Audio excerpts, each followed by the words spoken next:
Hello everyone and welcome to the Chrissy B Show. Now before I tell you what's in store for today's show, let's just say hello to Ian Pelham-Turner and Helena Shard. Hello. Chrissy, as you know, are our news reporters on the show every week. Excellent. How are you? Very well, thank you. Enjoying the sunshine? Hot and bothered, Really, and bothered. It's one of these days, but it's good. It's Wasn't good. the thunder scary today? Oh, tell me about it. Hailstones Woke up flying in the through my middle of the window. night. Oh, it was really hot. I mean, it has been really hot today, but that Absolutely. thunder was really scary this morning. Absolutely.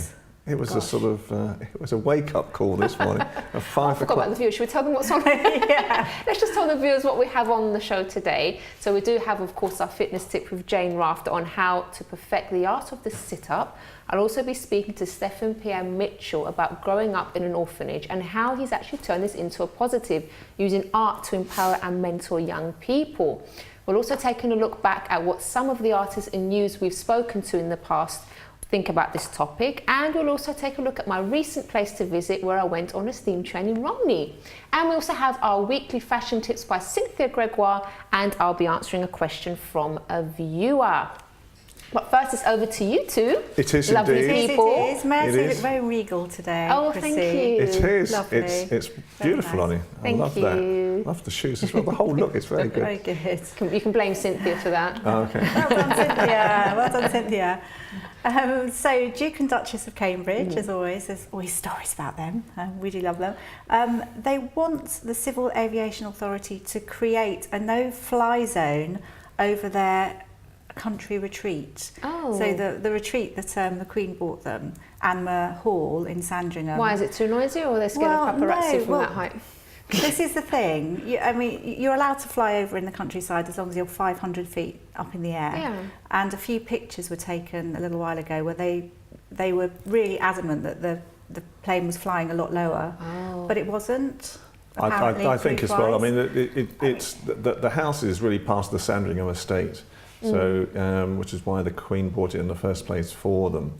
And so, and obviously, the very sad news that's been happening in the past few days now about the plane being shot down, it obviously must make them fear as well for other sort of attacks as well. Yeah. The thing I've been noticing in London recently, there's been a lot more security around London. I mean, because we've worked in sort of those types of circles, we notice it more probably than the average sort of person does. And there's some pretty heavy things going on at the moment. So I would just sort of say part of it is just purely they want some peace and quiet, but I suspect there may be a no-fly zone for security as well. Breach of privacy. I understand, that kind of thing, but breach of privacy, because everyone has that.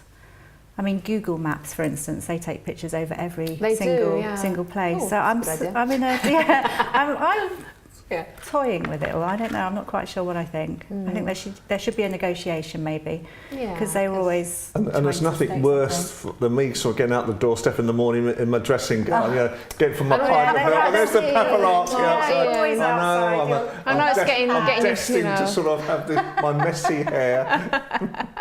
They always catch me at my worst. It's because of your socks. It's always because of my socks.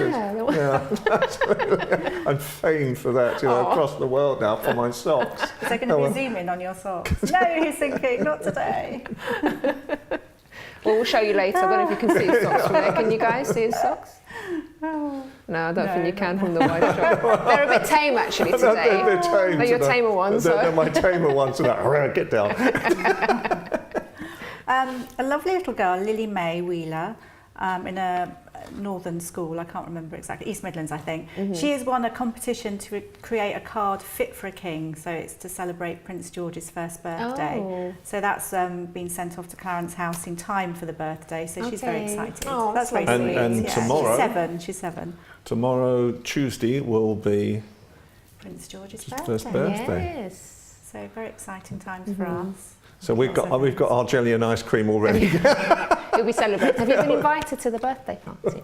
Well, we've got our own birthday party celebration. Yes. we don't want any palace ones. Oh, yeah. Your ones don't measure up. We'll be flicking the jelly and the ice cream around. I wasn't invited. Tuesday, you must come. You must come. Little celebration. Angelina Jolie. I do love Angelina Jolie, as I love Brad Pitt. Unfortunately, 20s were difficult for her, age group wise, and I think it was a time where she dabbled with drugs and everything. Unfortunately for her, she had videos which were filmed, and it came out in the Inquirer 15 years ago, and it's recently come out again. I think the Mail printed it, in fact. Yeah. They're very, very naughty, the Mail. And she's thinking that she's going to actually take action because it's really unfair. But luckily for her, I mean, she's done incredibly well, and she's doing incredibly well with the United Nations. I think that's. I mean, it's the whole process of this show as well, isn't it? Is to actually show that you do go through, or some people go through bad times, but you can actually come out of that. And look where she is now. She's an ambassador, for. I mean, if you, for example, causes. If you do have your own pictures and videos of when you were in that kind of lifestyle, I think it's great to show it as you yourself, you make the choice that you show that as an example, as because I used to do another show before this one called Finding Answers, and people used to bring on pictures and show how their lives were before, and they weren't like ashamed to show the pictures, but it's to show it's their choice, and it's to show their transformation. But when it's just sort of try and drag someone's name through the mud, I think that's really unfair. It's a breach of privacy, and of course she's got her children. And they're going to be able to access it. And people don't seem to and think about the kids. And she was obviously in London a few weeks ago. And strange enough, I'm just about to start work with one of the other ladies who supported Angelina Jolie, the Excel of 2 or 3 weeks ago. Stella McCartney, is that? No, we're going to be working with. We're working with someone who has. She looks to try and stop attacks happening in Africa to women, especially. So she's working with her. Yeah, so she's working with her. So it's going to be an interesting time. It's an interesting few months, actually. Great.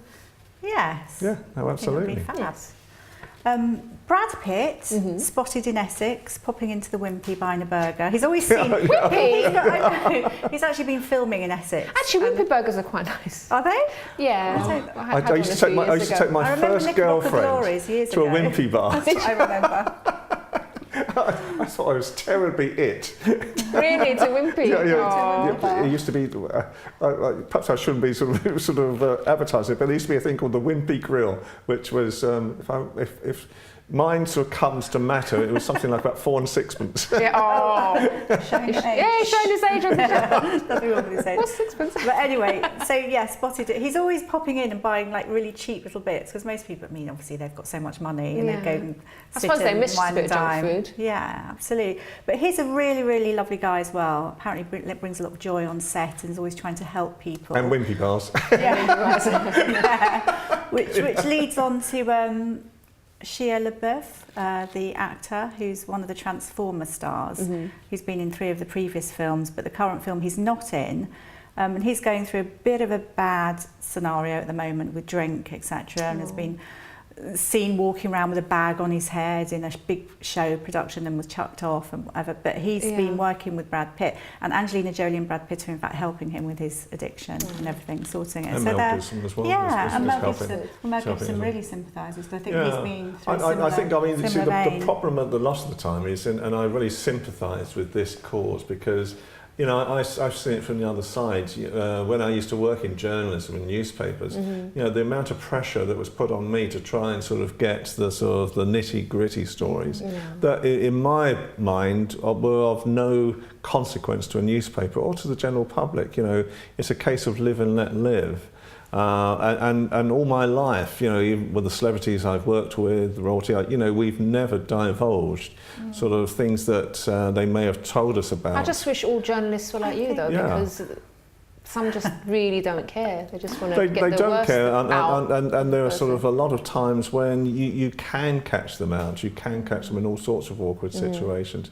But you've got to understand the pressure, and really what this guy is really sort of saying with the bag over his head is he just wants to be stopped, to be left alone, to be a normal person. But he's doing it in public. I mean, what you're saying is trying to find the gritty story. He's in a great big stage show, walking around saying, "No one knows who I am. Everyone's ignoring me." But it's like being in a goldfish bowl. That's the problem. It's like being in a goldfish bowl, though. That's the problem. And a lot of the time, sometimes you've just got to find a way of getting out of that. But that's the risk, though, when you're in show business and TV. You have to understand that that's a possibility that you are going to get handed, and you have to be ready. And you can get help mentally for that kind of attention, and some people just aren't. They didn't think it through. No. Or sometimes people just get successful overnight and they don't That's even it. get time to prepare for it. So then Absolutely right. afterwards it's difficult. Absolutely right. But we're going now. Look at her face. Oh, so cute. I can't. We were in mid-flight there. I was really excited. I was hitting on a roll And there. the time's run out. Oh, you wasn't really shocked when I say it's time for Because a break. no, really, honestly, it seemed just a couple of minutes. I'm quite no, shocked. it was a whole. Maybe see you later. Yeah, Michelle? yes, maybe see us later. Yeah, see you later. Yeah, do hang around just in case we need you back. Do you have more news items though to share? We've got loads Oh, more. have you? Weeks worth. Oh, well, okay then. So we'll probably We're bring you gonna back tell on. you Well, about thank you so Elton much. In case I don't see you again, bye. Ciao. But in Can we, case, can we say one last very quick one? No, we've run out of time. Yeah. Oh. Well, have we got breaking news again? Yes. Quickly. Elton John's retiring. Okay, that's it. No, he's not. Yes, he is.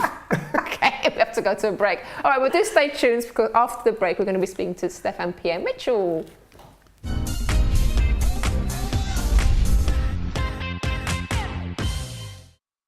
Don't forget to subscribe to the Chrissy B Show, always aiming to show you the happier side of life. You can find us on YouTube, Facebook and Twitter.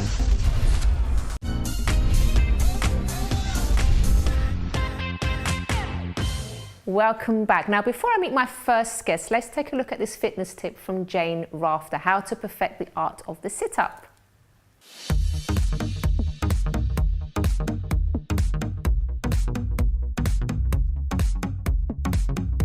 Hi, I'm Jane, and on my fitness top tips this week, I want to show you how to perform a perfect sit-up. Sit-ups are very common. You'll see everyone doing them in the gym, everyone does them at home, but in my opinion, most people do them slightly wrong, okay, and it hurts their neck or their back or something else. So I'm going to give you a few tips on how to perfect the art of the sit-up, which targets the top section of your tummy. So you start lying down, and you have your knees bent and you place your hands behind your head. And the first mistake a lot of people make is they lift the chin and the head and start to strain the neck. So you need to take a little bit of weight in your hands, lift your chin slightly off your chest and try to relax your neck. Don't let your shoulders come up, keep your shoulders relaxed. And then have a look at your body here, okay? So the most important thing you need to do is close down this gap here. So where my thumb and my finger is here, that's where your power is. So yes, you lift your head off the floor, but the most important bit is that you close down here, that this bit shortens and tightens, and then you release. So I'll show you that again. And can you see how my elbows are just slightly wide? I can just see them. I'm not like this, okay, because that's just going to strain your neck. Open your elbows, relax the shoulders, and press your chest down to your belly. Take a nice breath out and a breath in. And if it still hurts your neck, you can use a small towel or a strap. I've got a little strap here that I just use to keep my mat in, but you can rest your head into it and lift. This can really help.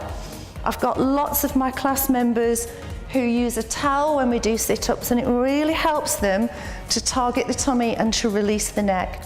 Sit-ups are good and they do strengthen your tummy muscles here, as long as you do them with good technique and you do them effectively. Okay, so good luck with your sit-ups, get yourself a six-pack, and I'll see you next time.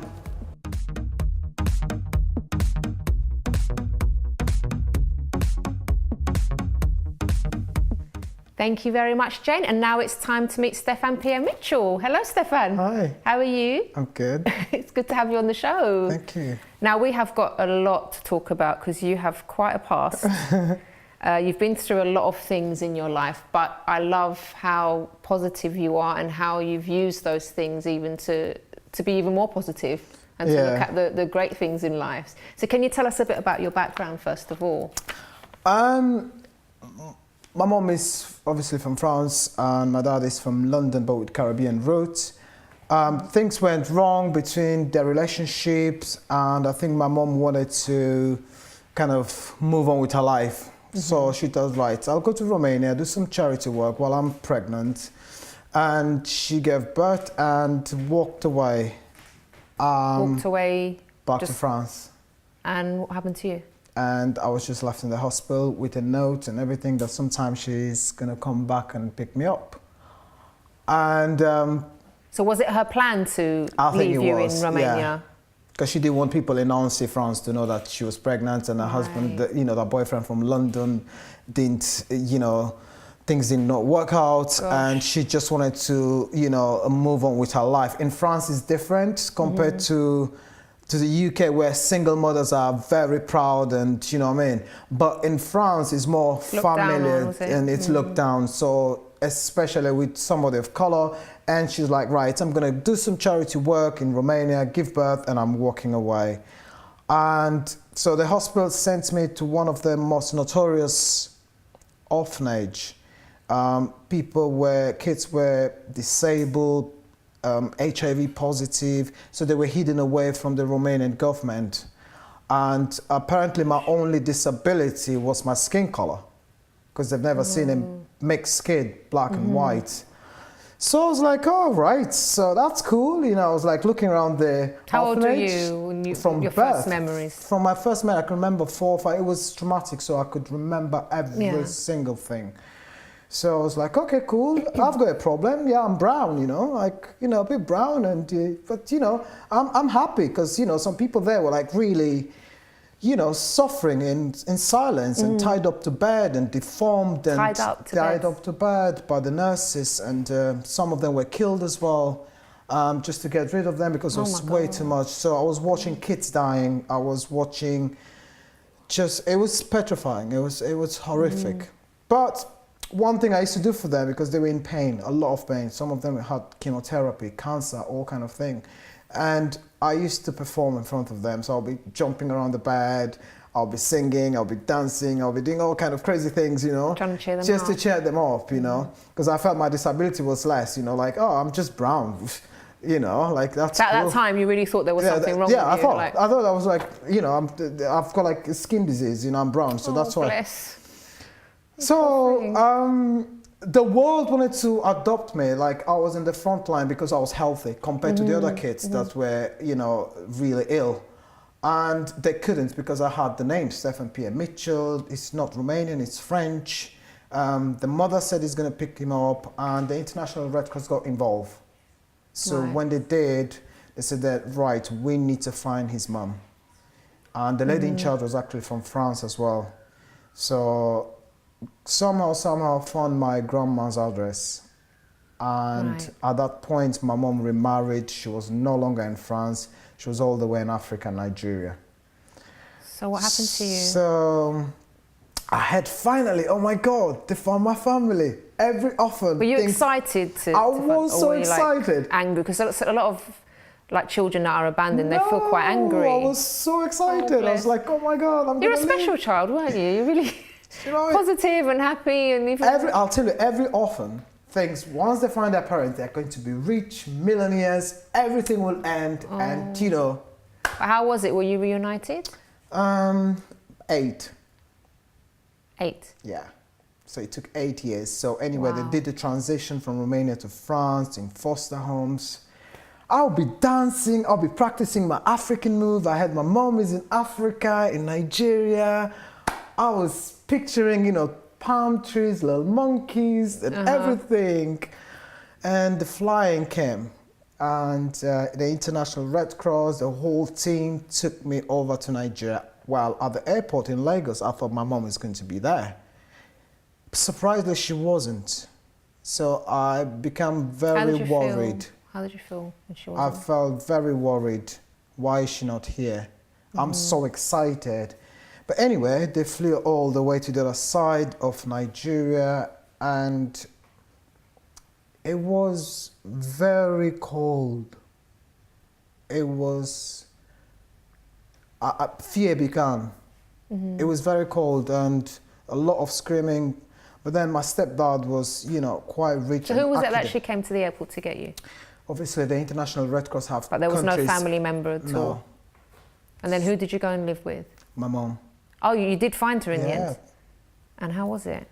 I was excited. Like, the whole transition took about a year to France. They connected my mom. She agreed to take me on. Okay. And, you know, it was all the International Red Cross across the world were in charge of it. And, you know, of course, they connected with her. They contacted her. Do you want your son back? We found him. My stepdad agreed to it, and the whole paperwork was finished, and I was flown all the way from France to Nigeria. What was that first meeting like with your mum? I was having a very much high expectation. She was cold. Really? And that I can understand, because obviously by birth I wasn't with her. And she has 2 kids, and she was very protective of my stepbrother and my stepsister. And she was, I don't know, I pictured her as somebody that she'd be so happy to find me, and she would do anything, and no, I had to basically stay with the maid. And even then in Africa, she was kind of shameful that she had a kid from a previous relationship. She had that in her So there was head. no affection, no... Was there any communication between you at least? No. Nothing? No. Gosh. And then as months passed by, and I was seeing things that, you know, no child should watch his mother. My stepfather being a domestic violent, and I mean violent, extremely violent, using his power, using the fact that he's an architect, well-trained, money, and Nigerians do that. They show off, you know, this. Well, let's say he did, because we can't obviously speak for all Nigerian people, but in his particular case, yeah, he did. He did, but what struck me the most, she was ready to put up with it for the 2 kids she had, because he wouldn't let her go with the kids. So you were witnessing like beatings, you were witnessing... It was horrific. It got to the point where I said I wish they never took me away from the orphanage. I was way more happier. It was that bad. I mean, to see Just your like mother... you went from one really horrible situation to another horrible situation. Yeah. And it was like, what is this? I'll be writing every day, to write notes every day, every thought, everything. I still read them up till today. And it was my only thing. I'll be writing thoughts and expressions, something that I could not talk to her. And there was a day I tried to say, Dad, don't do this to her. You're going to kill her. Well, of course, I had my own shed, tied up to bed, and honestly, I couldn't walk for 3 months. Oh my God. Steph, I'm going to stop you there because we need to go to a break. And then after the break, we're going to continue with your story, so do stay tuned.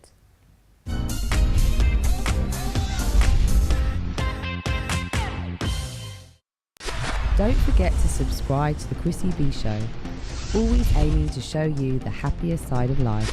You can find us on YouTube, Facebook and Twitter.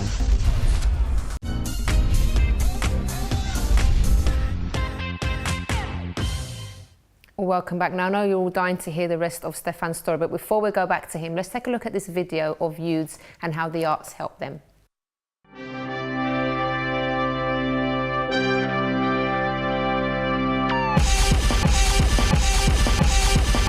How useful do you think the arts generally as a tool to reach out to young people and get them to focus on something positive? How useful do you think it is?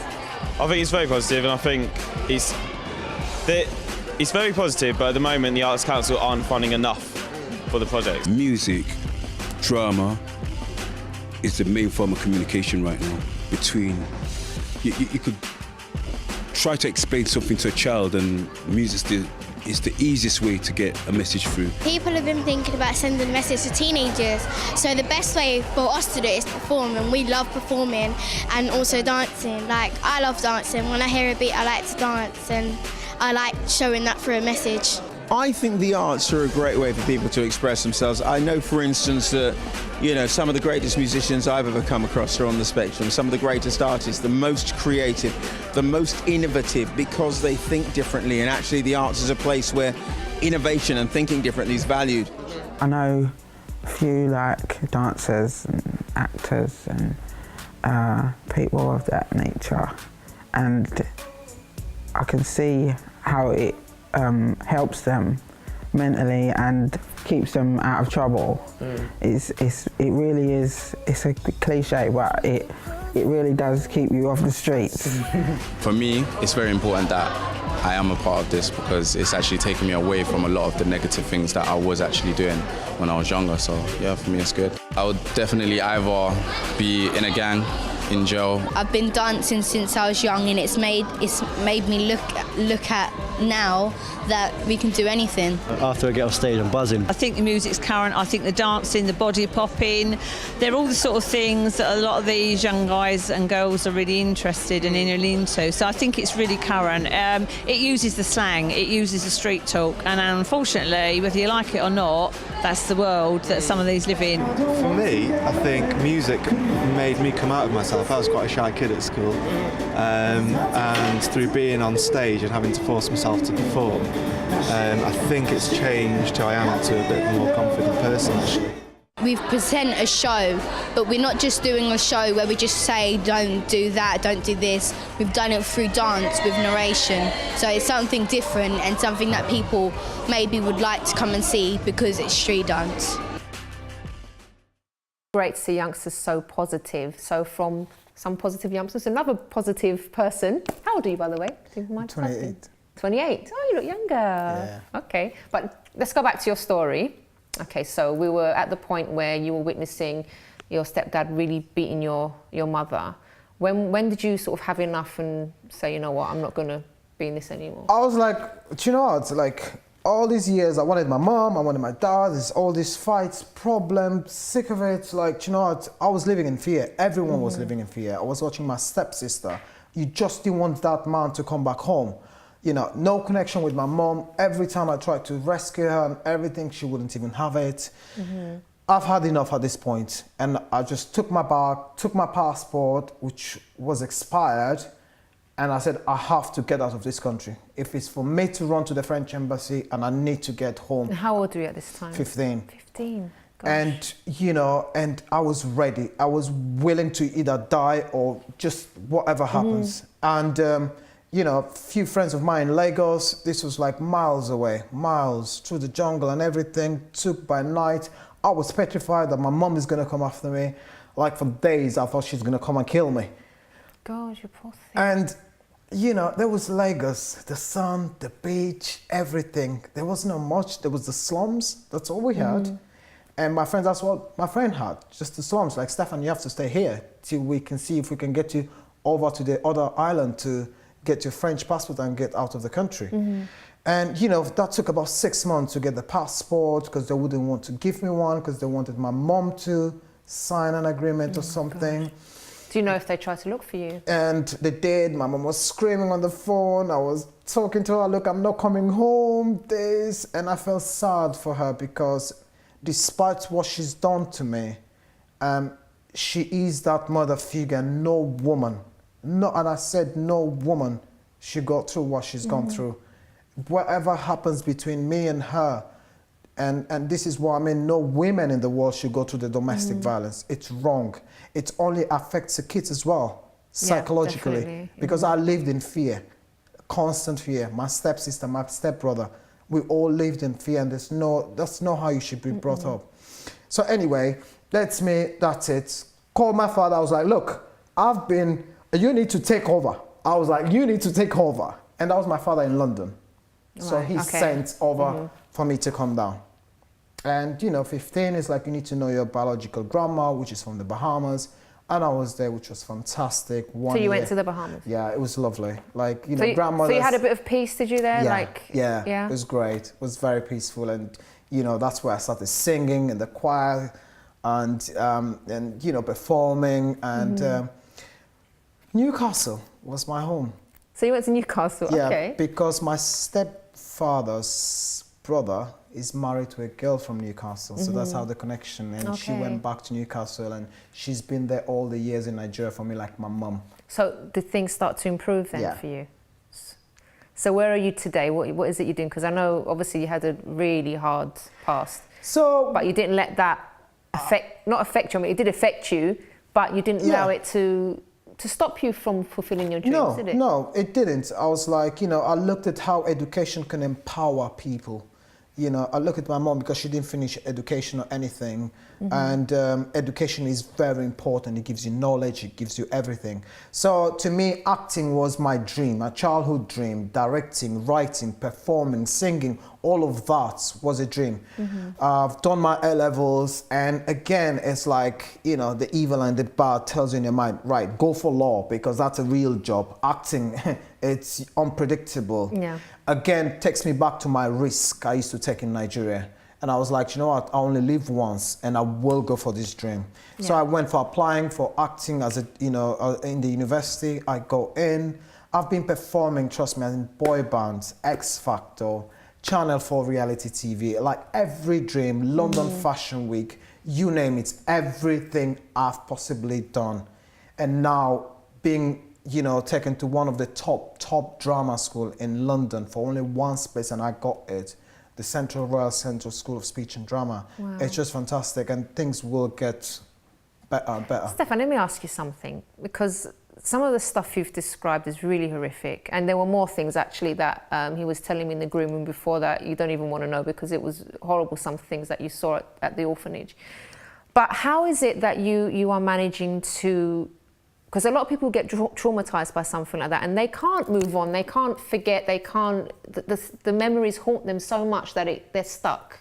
What is it that's kept you so positive? I chose life. And what I mean life is either you live in the misery, live in the past. That is done. You can't do anything about it. You can't change that history. You know, we cannot change that history. We can't do it. It's done, it's done. So it's either you choose positive or negative. So if you choose to be negative, depressed and everything, I know I've been through, you know, when I was down. Yeah. And I choose education, and that picked me up. So you're saying it's like a choice. It's not like... It's a choice. Okay. And you really need to, if you think of the little things, and that's me. Even in Nigeria, I picked up the beautiful thing, the people, the culture, all of the things that, you know, Africa gave to me, positiveness. You know, they have nothing, but they're happy. And I chose life. I'm healthy. I can move, I can talk, I can write, I can be creative. Then that, to me, I can do it. So you're looking at the positive stuff that you have in your life, because everyone does, even though that, you know, people go through such hard times, but everyone has something positive, at least one thing positive in their life that they can take hold of and use that to their advantage. Definitely. So that's me. Dreams for the future? Dreams for the future. Be the best dad I could ever possibly be, and the best husband. That's my goal. The rest, I know career-wise, I will keep going. Yeah, that's brilliant. So lovely to talk to you, Stephan. Thank you. It's been wonderful, and I really wish you had more time to go into your story more. But just quickly before you go, tell me about the kids that you're helping and what you're doing. Oh, that's like... We need to talk about. I think, have we got time, guys? Tell me. Talk to me in the studio. Right, 2 minutes. Yeah, go on, we've got a minute. Right, we've got the artistic director for a festival empowering youth through art. So we're going to perform, we're going to have a performance from singing, dancing, acting, and I also do a lot of performance coaching, audition interviews, interviews for jobs. You know, it's all about confidence, passion, and keep knocking. And one thing I used to say, when a knock gets shot into your face, jump through the window and make your point. They will listen to you. Brilliant. I love that. It's nice to end on that, actually. Thank you so much. Thank you so much for having me. Okay, so I want to talk to him more, but we can't. But anyway, after the break, we're going to be speaking to Cynthia Gregoire with her styling tips, and I'll also be answering a question from a viewer. So please don't go away.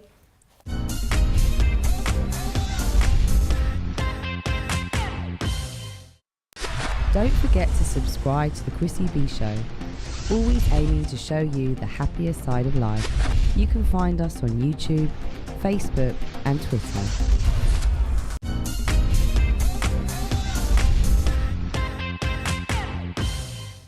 Welcome back. Now, before we speak to Cynthia, let's take a look at this video of my recent place to visit, where I went on a steam train in Romney and visited its museum. It's quite different from London Underground that I'm used to.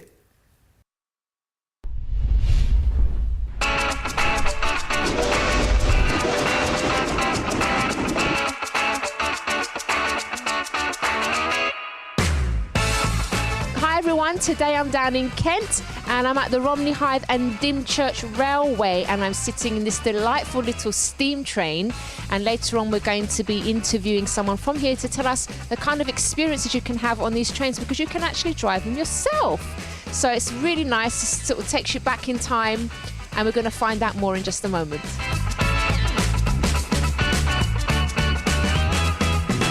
Right, so now I'm here with Danny Martin, and he's going to tell us a bit more about this remarkable place. Hello, Danny. Hello. It's lovely here. Yeah, it is. It's a wonderful place.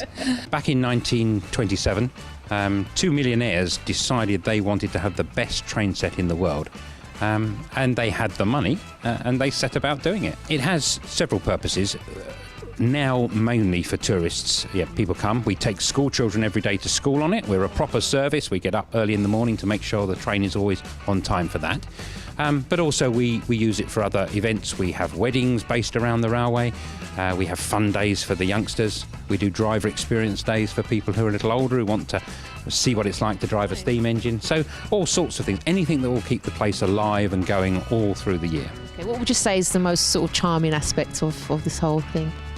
I think it's a bit back in time. People come here, and whilst it's not very historical, everything feels comfortable. It's steady. You don't have to rush around. The steam engines are all thus, and everyone on the railway chats to you about what they do. The people here love what they do, and they're always ready to chat about it. And I think our customers, our passengers, just like that calm feel for a day out. It's all just as it was almost in 1927, except the carriages are more comfortable and we have nice places to eat.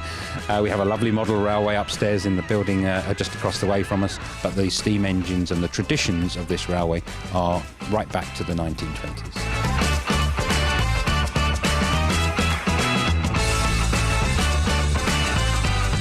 Well, we're here in the Model Railway exhibition at New Romney Station. It's lovely here. Yeah, something we've had for many years in different forms. We just modernised it a little bit. But essentially it's all about toys and models that people will remember from right back in their childhood. It's obviously grannies and granddads bring their children here, and some more modern trains for the youngsters. And then a large layout with a completely theoretical countryside. It's not based on anywhere. It's got dinosaurs, it's got sheep.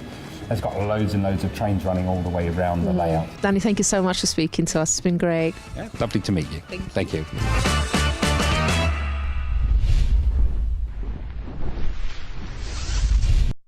Had such a great time there.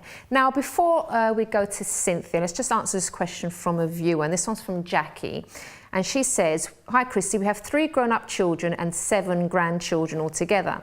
The problem is none of the grandchildren are named after me or my husband, not a first name or a middle name, but the other grandparents have been honoured. I want to ask them why and if they will name the next child, my daughter is pregnant now, after me or my husband. But my husband said we should mind our own business and leave them. What would you do, Chrissy?" Honestly, Jackie, I think I'm with your husband on this one. It's just a name at the end of the day. It doesn't mean that they love you any less. And have you thought perhaps about the possibility that they don't actually like either of your names very much and would rather name their kids something else? That's a possibility. And I think by asking your children why, it's just probably going to cause a bit of unnecessary tension and may even some bad feelings. Now, I know that it's very traditional in some cultures to name the kids and grandkids after their parents, but I think what's more important here is your relationship with your family rather than whether the grandkids are named after you. So I would say personally, don't worry about it. Shower them with love and affection, and when you get the love back from them, it won't really matter whether they're named after you or not. So just enjoy your family and don't stress out about things like this. That's my opinion, and I hope that's helped you. Now, if you viewers at home also have a question, you'd like to know what I would do if I were in your situation, you can email me on chris@chrissybshow.tv. But now it's time for Cynthia's styling. Hello. Hi. That's great advice, by the way. I would do that as well. Is it traditional in Canada to name? It is. Yeah. I wasn't, but I know that a lot of people feel the same way as that woman, but yeah. Okay. Yeah. All right, so tell us what's in store Okay, today? First of all, I'd like to say you look very beautiful today. I've enjoyed watching you this whole show. Thank you. You wear that color very well. Thank you, she chose it for me. Today's segment, I was very inspired by an exhibition that I saw at Kensington Palace called Fashion Rules. And I'd just like to go through a few slides with you sure. and show you some things on the rail. All right. Well, this first dress here is first of all, I should say that these are all clothes that either Princess Margaret, Her Majesty the Queen, or Princess Diana have worn. And this one here is actually what they would call a short day dress. And it's done by Dior. And you could tell by the collar and the cuffs and just the little details on there that it was from that era. Okay. The next slide. Okay, this was a coat that the Queen had worn, and this you can tell by the shape, the A-line shape, and the shortness of the hem that it was in the 1960s. Right. Now I felt a little bit bad for the Queen when I read some of the or saw some of the garments. She wasn't able to follow fashion trends, right? So when 1960s came out with the mini skirt, I mean, she had to wear that. But that is still a beautiful piece. Yeah. And it's bright colors so that when she's outside, you can view her in the coach from far away. And if you notice, there was fur around Right, there. okay. She still looks stylish, didn't she? She always does, yes, fabulous. The next slide. Okay, this one here was from 1986, I believe, and it was what Princess Diana wore to an evening ball. And it's just beautiful. Look at that midnight blue color and that fishtail. They have the dropped hemline there. You can see, and they have that fishtail silhouette and then the sparkly star detail. And I mean, when you look at this garment, you can almost imagine her with her blonde hair and blue eyes, and you know, just the ball that she would have worn. She was look beautiful anyway, didn't she? Yeah, it's very inspiring. Next one. This is the exhibition here where it started, and I just want to point out that this would have been the start of the presentation, and you have these full-figured dresses that are very reminiscent of the 1950s. So we've just come out of this post-war period where there was that ration on clothing, and as soon as that was lifted, it's like designers went crazy, right? That full Dior skirt, and that silhouette is just very prominent in the 50s. These are a couple dresses that the Queen would have worn on her royal tours throughout the different countries. I think there's a few left. This speed up a bit though if we're going to get through the rail as well. This is just pointing out that there's an app there, which I missed out on, so. She wore that dress to Canada, that one in the background there. I think we'll have one or two left. This one here was worn by Princess Margaret. It's also done by Dior when Marc Bohan was the creative director. He was creative director for Dior for 30 years. It's got a very military feel to it, if you see there. It's a double-breasted peacoat in military green with the gold buttons. And a very androgynous look. And do we have one more? Oh, we have two more, I think. Oh, wow. This one here was it would have been called risque. I don't think that's what they call a plunging neckline, but for back in the 1950s when Princess Margaret wore this to different balls and such film premieres, it was seen as more Hollywood glamour than it was royal family. So that's that. I think I have one more slide there. It would have been a red dress, I believe. No, we don't have one. No? Okay. Let's go straight to the rail. That's great. Okay, well, basically, I just put together a few pieces that were inspired by these decades, and I'm just going to show a few of them. When you talk about the 1960s, you can tell... That's something my mum would have worn, that one. That blue Really? one. Yeah. These are all from my personal closet. I wear all of these. But they're very short skirts. You can see that A-line shape and the wild, bold colors and prints, very reminiscent of the 60s. That's definitely come back round, because I remember seeing pictures of my mum in similar this, yeah. dresses. I love looking at old photos like that. So your mum was in the 1960s. Yeah, so she used to wear her mini skirts and her, That's great. These two pieces as well, late 1960s, and again, that wild print, and just, you know, you wouldn't really see something like that today. This one here, again, late 1960s. I love that one, Cynthia. Oh, I love the movement of this one here, and you can just see, again, the silhouette of it is that A-line shape, that mini skirt shape. You didn't tell us about the one you're wearing. Oh, this one actually is from the 1960s as well, and my shoes are actually the only thing in my closet that I could find that was from the 1950s, so I didn't really do the big full skirts. Yeah. I really love the 60s and 70s. Okay.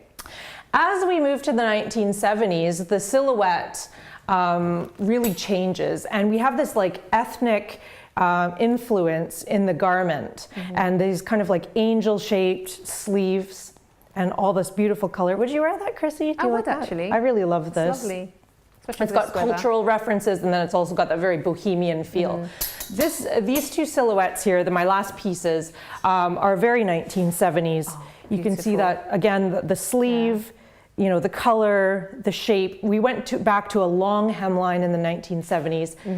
Things are always changing. So these are all wearable now in fashion? Like, Absolutely. to wear, I mean, you know, the name of the exhibition was Fashion Rules, but there are no rules in fashion, isn't it? So you can wear whatever you want, basically, as long as you love it. Cynthia, thank you so much. We have reached the end of the programme. All right, guys, so I do hope you've enjoyed everything that you've seen today and that it's helped you as well, because we did have, a pretty powerful story before.